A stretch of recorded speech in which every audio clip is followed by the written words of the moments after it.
Knuckles Comic Issue 14. We start out with seeing a B King saying that his son's big day is finally here and he should try something on to see if it fits. Charmy is a prince? Well, he runs away, so it turns out that there's a reason he never talks about it. He never wanted to be a prince anyways. He probably couldn't handle the responsibility. He's not Sally. I do like seeing this other side of Charmy. You'd think the kid portrayed as a hyperactive brat in the games would be ecstatic to be a king so he can enjoy it as much as possible. But instead, he shows responsibility by not wanting to do that and risk being a bad king. Then we come out of Charmy's memories as some hospital people say that he's a fighter, but his metabolism is fighting off the antibiotics.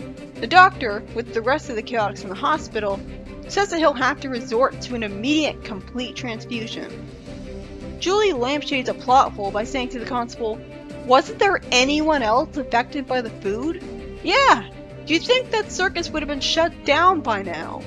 The constable says that they picked up a couple of folks they thought had been affected, but then they're okay after they spent the night sleeping it off.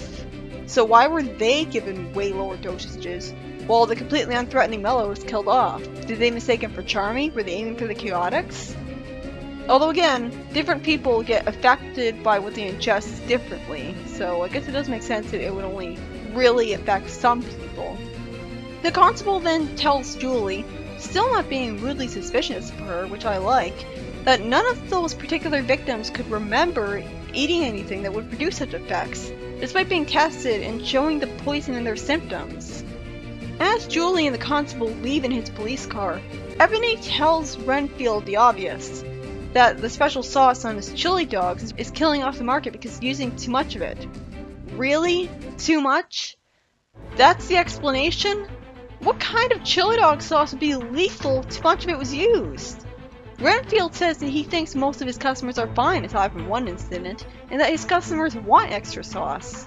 After he has the guts to have his bodyguard threaten Blackjack and tells them all to take a hike, which I wasn't expecting of him, Ebony demands the rat to do what he says. He'll ship him the sauce, and he'll only put a little on. So Ebony's the good guy? That'd be interesting.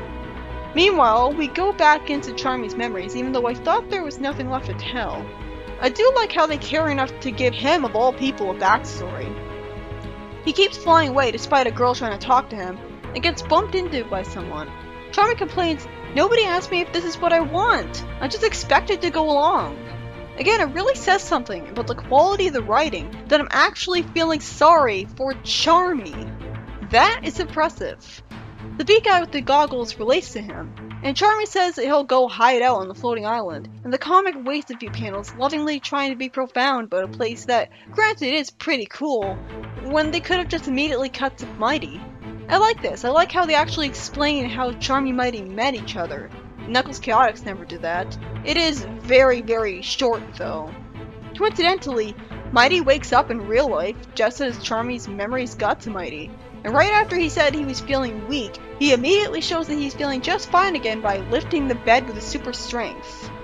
Julie and the constable meet up with Renfield, who knows what they're there for already, and we cut to Locke saying that Knuckles has apparently learned more than they thought from the fair.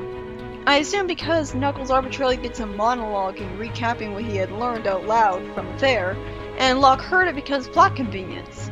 Well, I did say Locke could read his son's mind earlier when he was in that black cloak, so maybe that's it, but they should have explained that. We see Knuckles on the camera footage running from a pack of Bearmobines on white motorcycles. Who gets a white motorcycle? It's black or nothing. The whole point is it's supposed to be intimidating. Locke and his father say that Knuckles is just operating on instinct and needs guidance to be able to wield his abilities properly, with Locke's father comparing him to a bull in a china store. Locke says that Archimedes can show him how, even though he hasn't really told him everything yet. So how can he show him how? I like Locke's father's snarky line, being the audience surrogate once again. I believe a better candidate can be found in your bathroom mirror, Locke. Then another source of comedy happens as Vector wakes up asking for something to eat, and the nurse runs out of the room, saying, "That's it! Last one picks me up, this one wants to put the bite on me! Doctor!" That put a smile on my face. It was just about enough to offset the fact that Charmy was having convulsions and was going to be given a syringe. They take it as seriously as they should at first, And now that it's not really a problem anymore, that it's obvious that everything's gonna be okay, they downplay the seriousness by having comedy. That's how you do it, Unleashed. If you're gonna water down the serious situation with comedy, it's all about the timing. After, not right away. Meanwhile, we fortunately get to see Harry the cab driver again.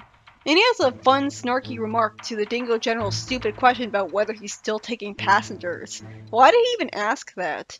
So naturally he goes, "I was the last time I checked, bub." Again, that put a smile on my face. Then the Dingo General comes into the cab telling him he's the general, and he should show more respect to someone he had no way of knowing was the general. The Dingo leader says that he's adapting too well to the status quo, and he can't have his troops getting too happy with living with the echidnas. The Dingo leader shows he still hasn't gotten over his racism, saying to either go along with the program or else it's his funeral. What's he threatening him with? What did he do wrong? I hope nothing bad happens to him. Harry just said that he's doing what he's told, though I wonder what the Dingo leader had to gain in making him a cab driver. So why is he now getting in trouble for it? I like Harry's deadpan response when his boss leaves. I can see he needs more fiber in his diet. By sheer coincidence, they conveniently find Harry again, pushing their luck once again, as the constable says that he thinks a fellow like himself tends to know more than he lets on. What, because he's a cab driver, or because he's a dingo? What do you say? You scratch my back, I scratch yours. What's it gonna help him with? Harry agrees, saying that he might know who to take them to.